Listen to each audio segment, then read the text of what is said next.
Tasty ആയിട്ടുള്ള പരിപ്പ് കറി ഇവിടെ റെഡി ആയിട്ടുണ്ട്. ക്കുള്ള പരിപ്പ് കറിയാണ് നമ്മൾ ഉണ്ടാക്കാൻ പോകുന്നത്. അതിന് ആദ്യം ഒരു കുക്കർ അടുപ്പത്ത് വെച്ച് ചെറിയൊരു ഗ്ലാസ് പരിപ്പ് എടുത്തിട്ടുണ്ട്. അതൊരു 5 പേർക്ക് മതിയാവും. അത് നന്നായി ഒന്ന് ചൂടാക്കി എടുക്കുന്നുണ്ട്.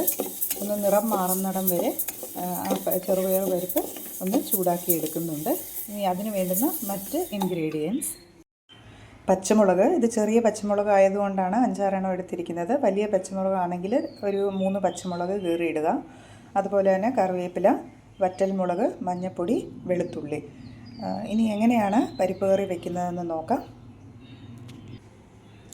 ഈ പരിപ്പ് നിറം മാറിയതിന് ശേഷം ഒന്ന് തണുത്തതിന് ശേഷം അത് നന്നായി കഴുകി ഈ കുക്കറിലേക്ക് ഇട്ട് കൊടുക്കുക. അതിനോടൊപ്പം മഞ്ഞൾപ്പൊടിയും വെളുത്തുള്ളിയും പച്ചമുളകും ചേർത്ത് ഒരു 2 വിസിൽ വരുന്നിടം വരെ വേവിച്ചെടുക്കാം. പരിപ്പ് കഴുകി എടുത്തിട്ടുണ്ട്, കുക്കറിലേക്ക് ഇട്ട് കൊടുത്തിട്ടുണ്ട്. അതിലേക്ക് പച്ചമുളക്, വെളുത്തുള്ളി, മഞ്ഞൾപ്പൊടി ഇവ ചേർത്ത് ആവശ്യത്തിന് വെള്ളം, പരിപ്പ് വേകാൻ ആവശ്യമുള്ള വെള്ളം കൂടി ഒഴിച്ചു കൊടുക്കുന്നുണ്ട്. ഒരു 1.5 ഗ്ലാസ് വെള്ളം ഇതിലേക്ക് ഒഴിച്ചു കൊടുക്കുന്നുണ്ട്. പരിപ്പ് നമ്മൾ അടച്ചു വെച്ച് ഇനി ഒരു 2 വിസിൽ വരുന്നിടം വരെ വേവിക്കുക.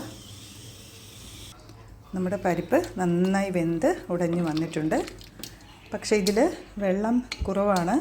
നമ്മൾ തണുത്ത് കഴിയുമ്പോഴേ കുറച്ചുകൂടെ അത് കട്ടിയായി കിട്ടും. അതുകൊണ്ട് നമ്മൾ ഇതിലേക്ക് കുറച്ചുകൂടെ വെള്ളം ചേർത്ത് കൊടുക്കുന്നുണ്ട്. ഇതിനി തിളച്ച് വരട്ടെ. അടുപ്പ് കത്തിച്ചിട്ടുണ്ട്. ഇനി ഇതിലേക്ക് നമുക്ക് താളിച്ചൊഴിക്കാം. ഒരു പാൻ അടുപ്പത്ത് വെച്ച് 2 സ്പൂൺ വെളിച്ചെണ്ണ ഒഴിച്ചു കൊടുത്തിട്ടുണ്ട്.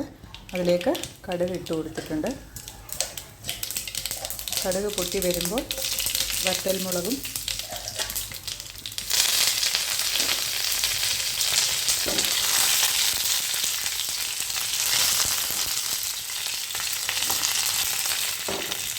കടുക് താളിച്ച് ഇതിലേക്ക് ഒഴിച്ച് കൊടുക്കുന്നുണ്ട്. ആവശ്യത്തിന് ഉപ്പ് ഇട്ട് കൊടുത്തിട്ടുണ്ട്. ഉപ്പ് ഒന്നും കൂടെ ചെക്ക് ചെയ്ത് നോക്കുക. ഇച്ചിരി വെള്ളം പോലെ തന്നെ ഇരിക്കണം. എന്നുവെച്ചാൽ ഇത് തണുക്കുമ്പോൾ വീണ്ടും കട്ടിയാകും. അപ്പോൾ ഇതാണ് ഇതിൻ്റെ പരുവം. ചപ്പാത്തിയുടെ കൂടെ എളുപ്പത്തിൽ ഉണ്ടാക്കാവുന്ന പരിപ്പ് കറിയാണ്. അപ്പോഴെല്ലാവരും ചെയ്ത് നോക്കുക. അഭിപ്രായങ്ങൾ കമൻറ്റായി അറിയിക്കുക. അങ്ങനെ നമ്മുടെ പരിപ്പ് കറി ഇവിടെ റെഡിയായിട്ടുണ്ട്.